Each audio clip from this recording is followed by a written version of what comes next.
You ask Tiger to solve. This deals with linear equations with one unknown. The final result is y equals 8. Let's solve it step by step. Group all y terms on the left side of the equation. Add 3y to both sides. Simplify the arithmetic. Group like terms. Simplify the arithmetic. Isolate the y.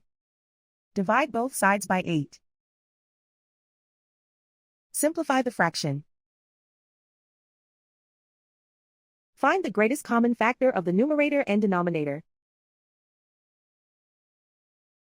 Factor out and cancel the greatest common factor. And so the final result is y equals 8.